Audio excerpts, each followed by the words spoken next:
네, 이번에는 뷰티의 뷰티의 코너 소개 코너죠. 네, 알아두면 쓸모있는 상식을 알려드립니다. 일명 알쓸 상식! 땀땀. 효과 뭐 혼자 직접 하시네요. 예. 좋다. 아까 안 한다고 하시더니 제일 열심히 하셨어. 네, 그동안 궁금했지만 물어보지 못했던 의학 상식을 모두 알려주는 시간인데요. 네. 자, 오늘 정보는 어떤 걸까요? 바로 제가 준비했는데요. 오. 이 다이어트를 생각해본 사람들은 누구나 한번 고민해봤을 겁니다. 바로 지방흡입법. 뽀뽀라는 줄. 사실 진짜 흡입하고 싶어요. 아니 네. 근데 주변에서 다 지방흡입 말은 많이 하고 너무 그렇죠. 대중화됐는데 막상 또 지방흡입에 대해서 한 사람도 주변에 딱히 없고 뭐 어떻게 하는 거야 이러면 정확히 모르는 경우가 많아요. 맞아요. 그 빠른 체형 변화를 위해서는 지방흡입만큼 뭐 확실한 게 없잖아요. 근데 막상 하려고 하면 주변에 뭐 물어볼 사람이 없어요. 맞아. 그렇죠. 고민이 많거든요. 그래서 제가 지방흡입의 모든 것을 준비했습니다. 지금 다 함께 보시죠.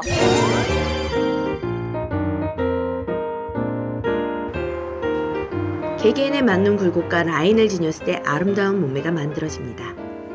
그래서 최근에는 지방흡입이 인기인데요. 하지만 아무리 지방흡입이 인기라 해도 아무 곳에서 시술을 받을 수 없겠죠? 지방흡입에 대해 전문적으로 도움을 주실 분을 직접 만나보았습니다. 안녕하세요. 네, 안녕하세요. 지방흡입센터 대표 원장 정성우 원장님을 소개합니다. 원장님, 요즘 현대 사회인들이 원하는 몸매는 이 밸런스가 있는 몸매잖아요. 그래서 군살 없이 균형 잡힌 몸매를 만들 수 있는 방법이 따로 있나요? 네, 일단은 누구나 밸런스 잡힌 몸매를 선호하긴 하는데요. 회식이 잦다 보면 음주도 많이 하게 되고 탄수화물이라든지 이런 칼로리들 섭취가 많아지기 때문에 지방이 쌓이기가 쉬워요. 운동하고 다이어트를 하면 좋겠지만 사람마다 이제 쌓이는 것도 다르죠. 어떤 사람들은 팔, 아니 어떤 사람들은 허벅지, 어떤 사람들은 복부, 어떤 사람들은 러브핸드라고 불리는 뒷구리 이런 데 많이 쌓이기 때문에 그런 것들을 흡입으로 간단하게 라인을 맞추면서 밸런스 있는 몸매를 잡아줄 수가 있습니다. 그럼 사람에 맞게끔 1:1 맞춤 상담 후에 수술이 이루어진다는 것 같은데요.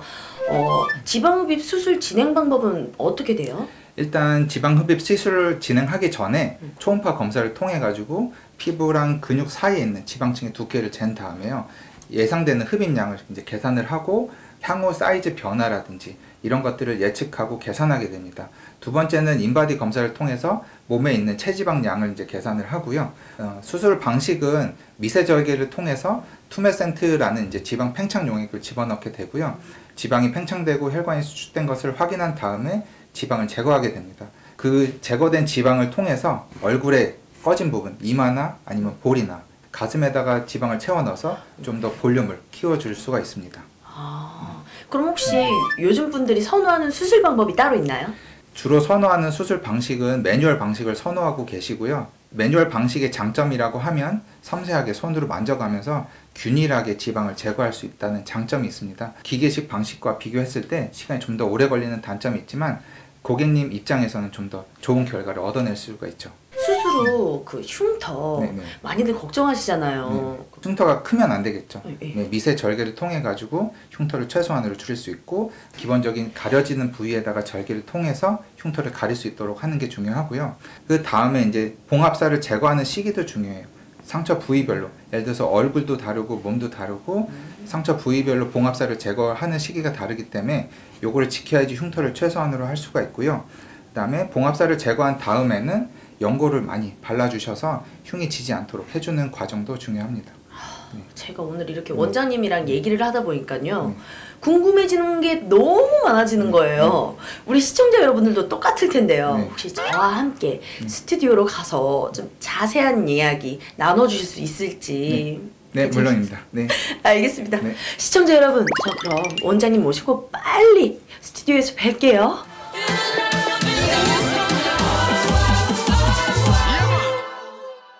네, 좀 더 전문적인 이야기 듣기 위해서 원장님을 직접 스튜디오로 모셨습니다. 원장님 안녕하세요. 네, 반갑습니다. 안녕하세요. 외과 전문의 정성우입니다.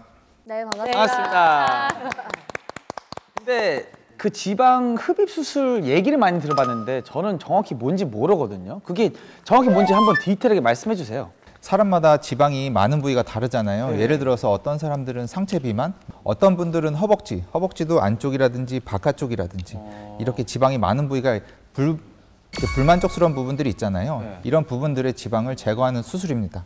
그래서 이런 지방을 제거하기 위해서 일부 체외에서 바깥에서 이제 지방을 파괴하는 시술이 있지만 실제적으로 가장 효과가 좋은 것은 지방층 자체 지방 세포를 제거하는 시술 방법이죠. 그래서 이런 부위의 지방들을 부풀려서 섬세하게 다듬는 것이 조각하듯이 다듬는 것이 지방흡입 수술입니다.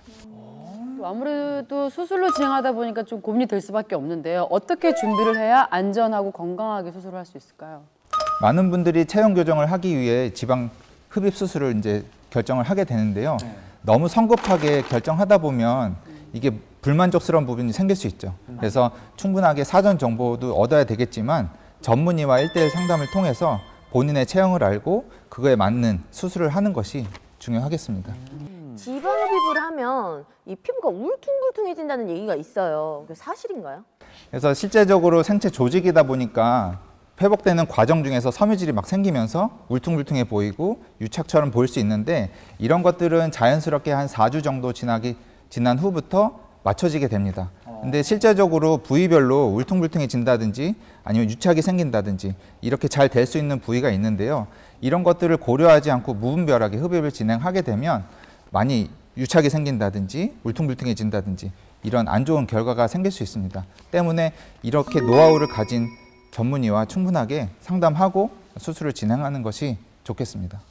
네, 수술의 관리도 상당히 중요할 것 같은데요. 네, 적절한 관리를 받는다고 하면 좀 더 회복 속도를 단축시킨다든지 보다 만족스러운 결과를 얻을 수가 있는데요. 그래서 이런 전담 관리사를 통한 맞춤 관리도 중요하고 또 본인도 이제 해야 될 거는 다이어트도 같이 하시면 좋은데 다이어트 상담을 통해서 적절한 다이어트를 하신다면 보다 만족스러운 결과를 얻을 수 있습니다. 여러 다이어트 방법 중에 또 가장 효과적으로 우리 지방을 제거하고 몸매를 예쁘게 다듬어 준다는 평가를 받는 우리 지방 흡입인데요. 정확하고 알기 쉽게 이렇게 설명해 주신 우리 정성호 원장님 감사드립니다. 감사합니다. 네.